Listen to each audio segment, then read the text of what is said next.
Hello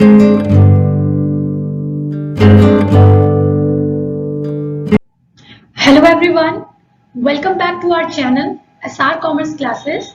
Myself Ramneet Kaur. आज हम class 11th की अकाउंटेंसी का एक टॉपिक आपके साथ शेयर कर रहे हैं, अकाउंटिंग कॉन्सेप्ट। ठीक है, आइए देखते हैं इसमें क्या है।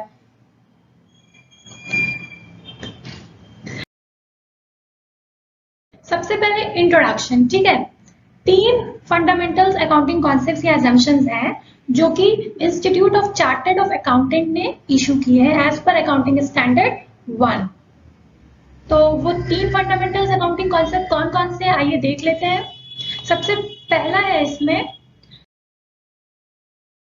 गोइंग कंसर्न कॉन्सेप्ट, दूसरा है कंसिस्टेंसी कॉन्सेप्ट और last third one is accrual concept. ठीक है, as per ICAI, that is Institute of Chartered Accountant of India, Accounting Standard 1, there are 3 fundamental accounting principles, accounting assumptions। ठीक है, so सबसे पहले going concern concept आइए देख लेते हैं इसमें क्या है।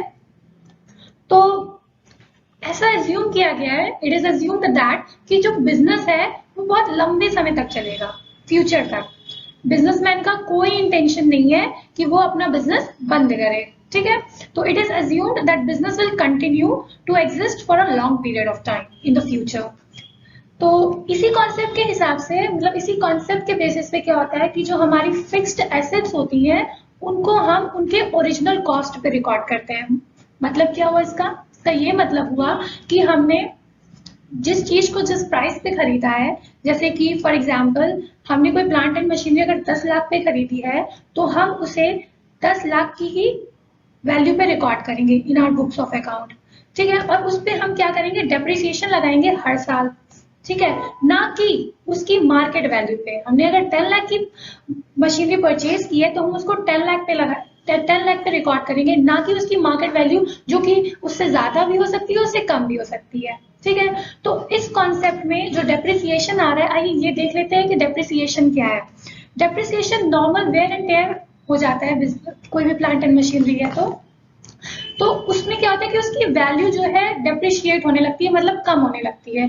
जैसे हमने आज कोई कार परचेज की, से आज अगर 21 तारीख है तो आज जो उसकी वैल्यू है वो वैल्यू शोरूम से आने के बाद नेक्स्ट डे उतनी सेम वैल्यू नहीं होगी, वो वैल्यू डेप्रिशिएट हो जाएगी, उससे कम हो जाएगी। ठीक है, तो गोइंग कंसर्न कॉन्सेप्ट में बिजनेसमैन का कोई इंटेंशन नहीं है कि वो अपना बिजनेस बंद करे, वो लंबे समय तक अपना बिजनेस चलाना चाहता है। ठीक है, फिर आता है अगला कॉन्सेप्ट। अगला कॉन्सेप्ट है कंसिस्टेंसी कॉन्सेप्ट। कंसिस्टेंसी का मतलब क्या, मतलब यूनिफॉर्मिटी से है। ठीक है, तो इसमें कह रहे हैं कि जो कॉन्सेप्ट, ये कॉन्सेप्ट स्टेट करता है कि जो भी हमारे अकाउंटिंग प्रिंसिपल्स हैं वो कंसिस्टेंट रहने चाहिए, मतलब यूनिफॉर्म रहने चाहिए ईयर टू ईयर। इसके पीछे का ही रीजन है, मतलब कह सकते हैं कि the reason for the same concept is that हम क्या करते हैं कि जो भी हमारे अकाउंटिंग प्रिंसिपल्स फॉलो किए हमने वो यूनिफॉर्म होने चाहिए। प्लस इससे क्या होगा कि कंपैरिजन हो जाएगा। कैसे कंपैरिजन, जैसे कि हम अगर कोई डेप्रिसिएशन का एग्जांपल ले लेते हैं, हम क्या कर रहे हैं कि स्ट्रेट डाउन मेथड का यूज कर रहे हैं डेप्रिसिएशन का। ठीक है, उसमें क्या होता है कि ओरिजिनल कॉस्ट पे ही एक फिक्स्ड रेट ऑफ डेप्रिसिएशन लगता है। तो हर साल हम क्या कर रहे हैं, वही स्ट्रेट लाइन मेथड यूज कर रहे हैं। इससे क्या होगा, 2 चीज होगी। इससे ये होगा कि हमारा जो कंपैरिजन है प्रीवियस ईयर के साथ वो बहुत ही अच्छे से हो जाएगा। ठीक है, तो क्या कह रहे हैं इसमें कि we need to compare the result of our particular firm, partnership या company from year to year.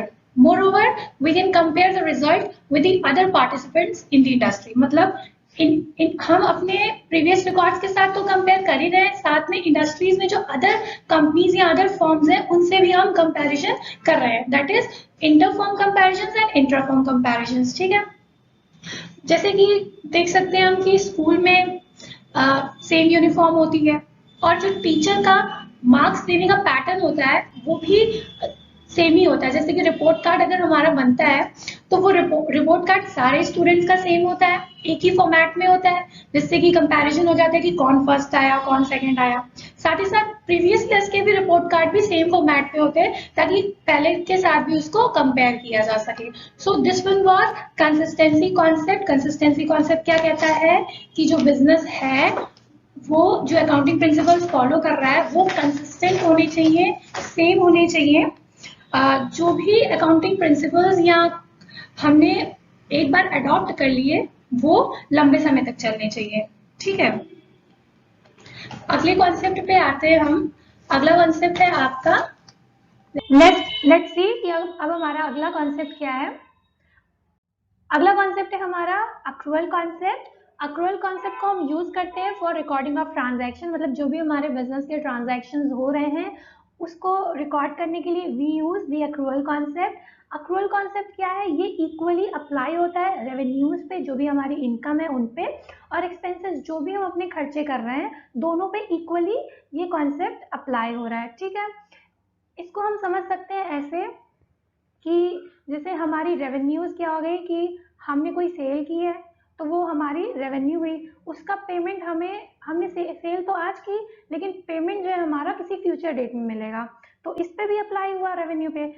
Same as in expenses, जैसे कि आज हमने कोई रॉ मटेरियल परचेज किया लेकिन उसका पेमेंट हम किसी फ्यूचर डेट में कर रहे हैं, तो यही एक अक्रूवल कॉन्सेप्ट कह रहा है कि ये कॉन्सेप्ट जो है रेवेन्यूज और एक्सपेंसेस दोनों पे इक्वली अप्लाई होता है। There is no difference in कि रेवेन्यू में मतलब हमारा सेल आज हो रहा है तो हमने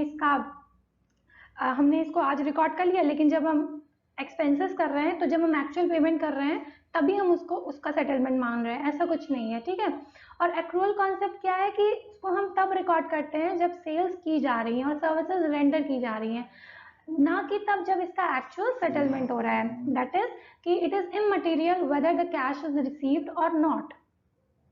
तो ये कॉन्सेप्ट्स हैं हमारे जो कि फंडामेंटल कॉन्सेप्ट्स और एजम्पशंस हैं as per accounting standard 1 issued by ICAI, Institute of Chartered Accountant of India. तो I hope you like the video. Channel को लाइक सब्सक्राइब कर दीजिए और बेल आइकन भी प्रेस कर दीजिए हमारे फर्दर वीडियोस देखने के लिए। Thank you.